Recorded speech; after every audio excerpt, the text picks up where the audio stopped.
రాధిక ఖచ్చితంగా ఈ గాజు కూడా పడదు. అందుకని గాజులు పడలేదని నువ్వు రోజు బాధపడే కంటే ఆ గాజు వేయకుండా మానే. అప్పుడు నీ మనసుకి చివరి గాజు వేయలేదని ఎంతో కొంత సర్దు చెప్పుకోవచ్చు.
ఆయన మీద నాకు స్వచ్ఛమైన ప్రేమ ఉందని, మాది విడదీరాని నూరేళ్ల బంధమని చెప్పడానికి ఇంతకంటే నిదర్శనం ఇంకేం కావాలి?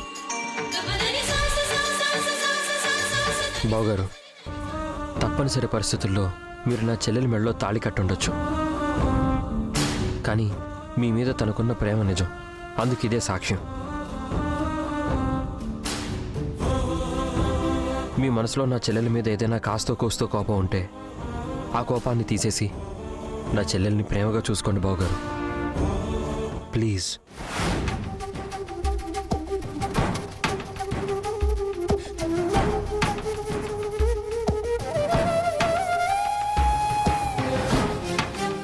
కార్తీక్, నువ్వు కూడా గాజులు వేయి.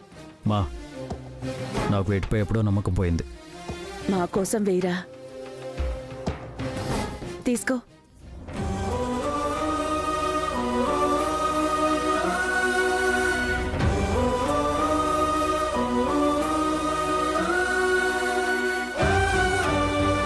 తీసుకో నాన్నా.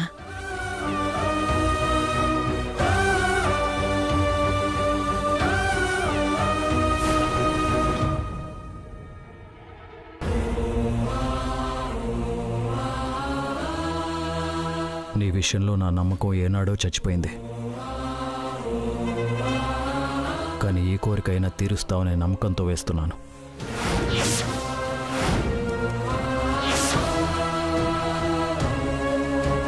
నా పల్లవిని చంపిన ఆ రాక్షసి నేను పట్టుకోవాలి.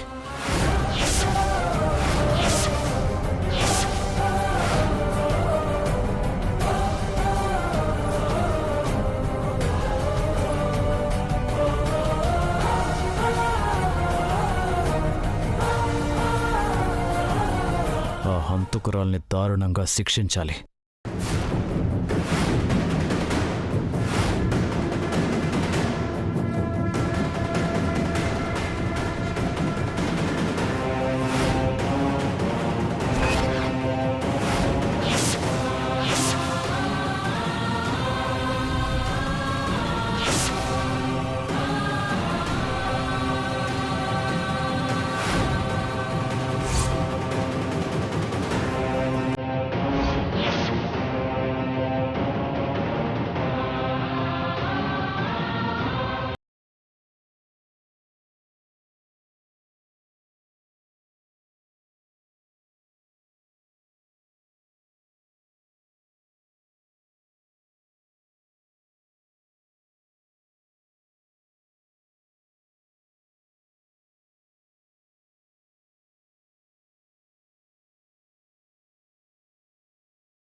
ఈ విషయం గురించి నువ్వు అస్సలు భయపడొద్దు, సరేనా?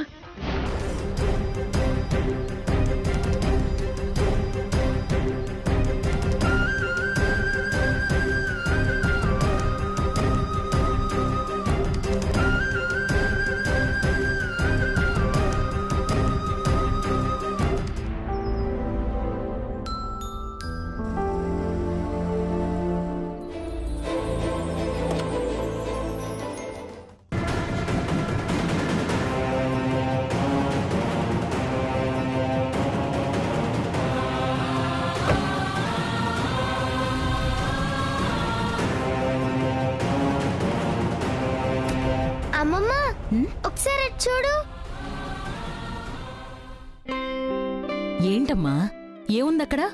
అక్కడ అందరూ గాజులు ఎందుకు ఇస్తున్నారు? మనసులో ఏదైనా కోరిక కోరుకుని శూలానికి గాజులు వేస్తే ఆ కోరిక నెరవేరుతుందని నమ్మకం. అమ్మమ్మ, ఉమ్, నేను కూడా గాజులు వేస్తాను. ఇప్పుడెందుకురా ఇవన్నీ? ఇప్పుడొద్దులే. అమ్మమ్మ, ప్లీజ్ ప్లీజ్ ప్లీజ్. సరే సరే పద. ఐ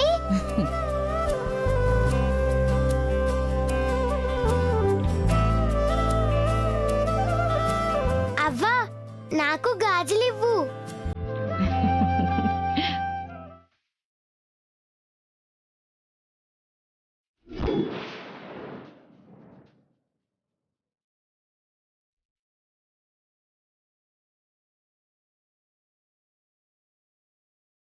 మరేమో మా అమ్మ దేవుడి దగ్గరికి వెళ్ళింది. మా నాన్న నన్ను చూడ్డానికి రావట్లేదు.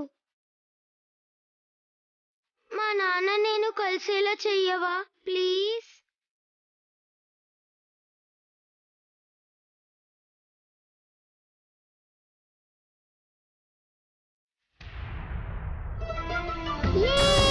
గాజు పడింది. గాజు పడింది.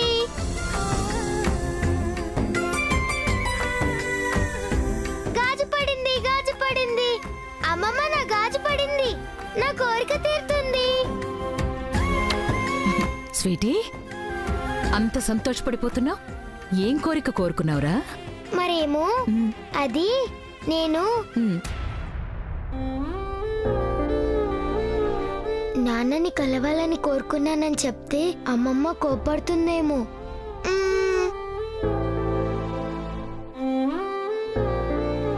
ఏంటమ్మా చెప్పకుండా ఆగిపోయావు? ఆహా, ఏం లేదమ్మమ్మ.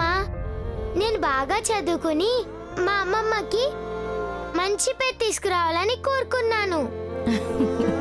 Very good. నా బంగారు తల్లి, వెళ్దామా?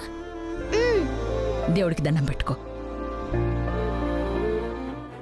గాజు పడింది కాబట్టి నేను ఖచ్చితంగా మా నాన్నని కలవాలి, లేకపోతే నేను నీ మీద అలుగుతాను.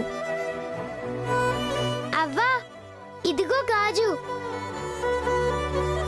వెళ్దామా అమ్మమ్మ? దా పద.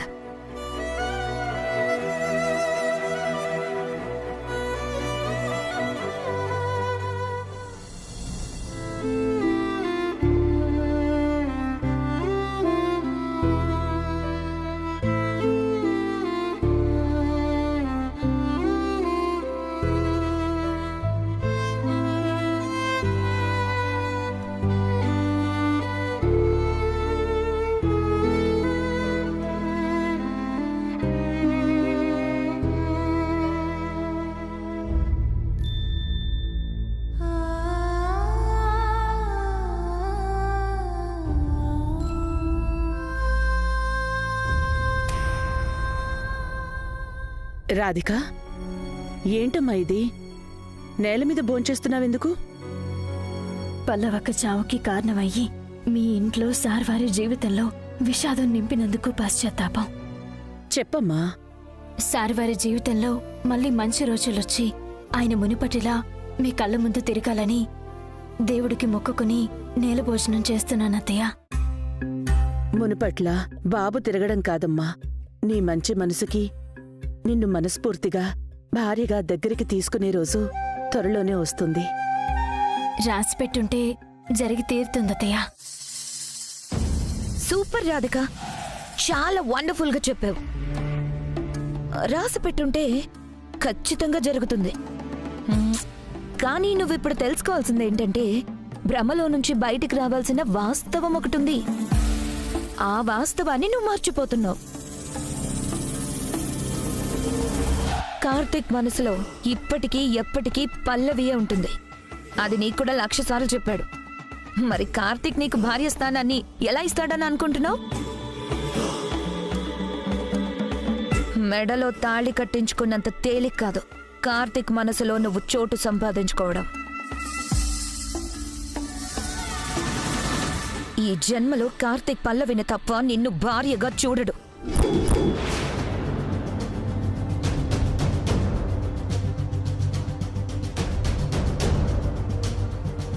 సకల నోరు మూసుకుని ఉండలేవా? ఎందుకు బుద్ధి లేకుండా ఏదో ఒకటి వాగుతుంటావు? నిజమే చెప్పాను కదమ్మా. ఈ విషయం గురించి మాట్లాడుకో. రాధిక, అంతా మంచే జరుగుతుంది. తన మాటలు నువ్వేం పట్టించుకోకు. నేను వెళ్ళి సత్యనారాయణ స్వామి వ్రతానికి ముహూర్తం గురించి పూజారి గారిని అడిగొస్తాను. సరేనా? అలాగే అత్తయ్య.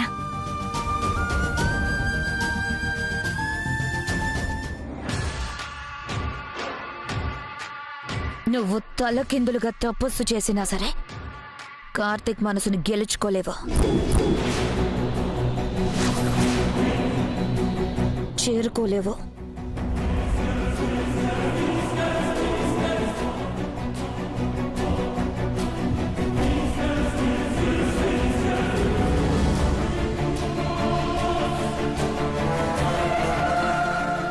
రాధి, కార్తీక్ గారి జీవితాన్ని చక్కదిద్దడం అనేది నీ బాధ్యత అని చెప్పావు కదా. అతన్ని పెళ్లి చేసుకుంటానని గొడవ పడ్డావు కదా. మరి ఎలాంటి పరిస్థితులు ఎదురైనా ఎవరేమన్నా ధైర్యంగా నిలబడాలి కదా. మరి ఆవిడన్న మాటలకి బాధపడతావేంటి అర్థం లేకుండా? ఎంత ధైర్యంగా ఉన్నా సరే కొన్ని మాటలు మనకి తెలియకుండానే మన మనసుని బాధ పెట్టేస్తుంటాయన్నయ్య. ఆయన మనసులో నేను భార్య స్థానాన్ని సంపాదించలేను అనే మాట కూడా అలా బాధ కలిగించేదే. ప్రముఖ కార్డియాలజిస్ట్ డాక్టర్ కైలాష్ గారు ఫ్రమ్ యుఎస్ఏ అమ్మవారికి వెండి కిరీటం సమర్పించారు.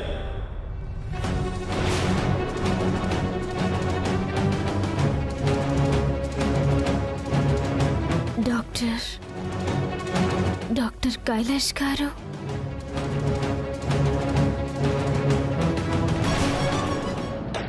సార్ ఆల్రెడీ చెప్పాను కదమ్మా, నీకు జరిగిన హార్ట్ ట్రాన్స్ప్లాంట్ నేను చేయలేదు, డాక్టర్ కైలాష్ గారు చేశారని. చెప్పారు సార్, అందుకే ఆయన ఒకసారి కలవాలి సార్.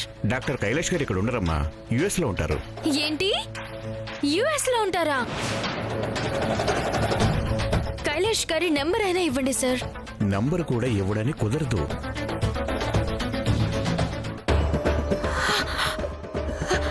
అమ్మ రాధి, ఏమైంది? అని కైలాష్ గారు వాళ్ళు. అమ్మ రాధి, ఈయన కాదు. నాకు ఎవరి గుడ్డు పెట్టారో ఇతనికి తెలుసని ఆ రోజు ఆ డాక్టర్ గారు చెప్పారు. ఈ డాక్టర్ గారు ఇండియాకి ఎప్పుడు వస్తారా అని ఇన్ని రోజులు ఎదురు చూశాను. వెళ్దాం పదన్నయ్య, డాక్టర్ గారితో మాట్లాడదాం. అది కాదమ్మా రాధి, ఈయన కాదు కదమ్మా. అది కాదన్నయ్య, నాకు గుండెనిచ్చి ప్రాణం పోసింది ఎవరో తెలుసుకుందాం. వెళ్దాం పదన్నయ్య. అయ్యో నేను చెప్పా అన్నయ్య. అమ్మ రాధి, హే రాధి.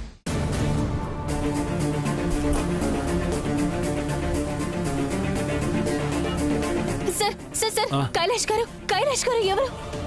అదిగో అమ్మా, ఆయనే కైలాష్ గారు.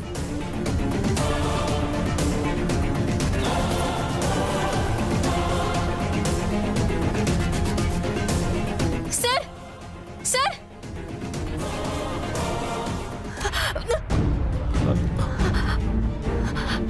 ఏంటా కంగారు? ఎక్కడికి వెళ్తున్నావు? అది అది అమ్మవారికి హారతి ఇవ్వాలంట, అందుకే వెళ్తున్నాను. సార్ సార్, డాక్టర్ కైలాష్ గారు మీరేనా? అవునమ్మా, మీరెవరు? సార్, నా పేరు రాధిక.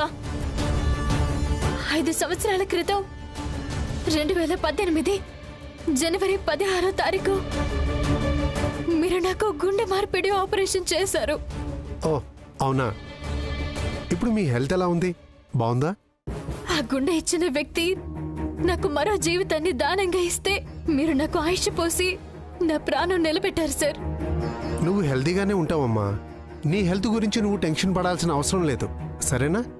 సార్, హెల్తీగా ఉన్నాను, కానీ నాకు గుండె ఇచ్చిన వ్యక్తి ఎవరో తెలియక ప్రశాంతంగా ఉండలేకపోతున్నాను సార్. నాకు ఈ గుండెనిచ్చి పునర్జన్మనిచ్చిన వ్యక్తి ఎవరో చెప్పండి సార్. ఈ 5 సంవత్సరాల్లో నేను 5,000 ఆపరేషన్లు పైనే చేసుంటానమ్మా. అందరి పేర్లు నాకెలా గుర్తుంటాయి? సార్, నాకు ప్రాణం పోసిన కుటుంబానికి కనీసం కృతజ్ఞత అయినా చెప్పలేకపోతున్నానని చాలా బాధపడుతున్నాను. హాస్పిటల్కి వెళ్తే డీటెయిల్స్ మీకు తెలుసు అని చెప్పారు. మీరు ఇండియాకి ఎప్పుడు వస్తారా అని మీకోసం ఎదురు చూస్తున్నాను సార్. దయచేసి నాకు గుండెనిచ్చి కొత్త జీవితాన్ని ప్రసాదించిన వ్యక్తి ఎవరో చెప్పండి సార్, ప్లీజ్ సార్. చూడమ్మా, నిజంగా నాకు గుర్తులేదు. సార్ మీ కాళ్ళు పట్టుకుంటాను sir, please sir, please sir. చూడమ్మా, నీ ఎమోషన్ నాకు అర్థమవుతుంది, బట్ ఇది మా ప్రొఫెషన్కి సంబంధించిన విషయం. ఒకవేళ రికార్డ్స్ వెరిఫై చేసి చెప్దామన్నా కూడా ఆర్గాన్ డొనేషన్స్కి సంబంధించి ఎవరి విషయాలు ఎవరి పేర్లు మేం బయటికి చెప్పకూడదు. నాకు గుండె ఇచ్చిన వ్యక్తి ఎవరో తెలుసుకుని వాళ్ళ కుటుంబానికి కృతజ్ఞత చెప్పకపోతే నేను బ్రతుకుతున్న బ్రతుక్కి అర్థం లేదు సార్. ప్లీజ్ సార్, దయచేసి అర్థం చేసుకోండి సార్, ప్లీజ్ సార్. సారీ అమ్మా, నేను చెప్పకూడదు, అర్థం చేసుకో. చెప్పండి sir. Sir sir please sir. Doctor గారు సార్ ప్లీజ్ సార్, వదలన్నయ్య sir, please sir. Radhi, doctor గారు. రాధి ఆగు. ఏంటిది? ఇది గుడి. అన్నయ్య, నాకు గుండె ఇచ్చిన వ్యక్తి ఎవరో తెలుసుకుని వాళ్ళ కుటుంబ రుణం తీర్చుకుందా అనుకున్నాను. అందుకున్న ఒకే ఒక్క అవకాశం కూడా పోయింది. చూడమ్మా, ఏదో ఒక రూపంలో నిజం తెలుసుకునే దారి చూపిస్తాడు. బాధపడకమ్మా.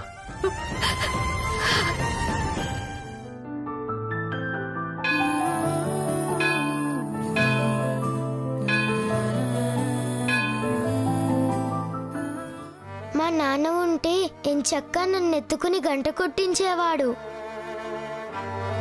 ఇదిగో గంట కొట్టమ్మా, కొట్టు, కొట్టమ్మా.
వెల్కమ్.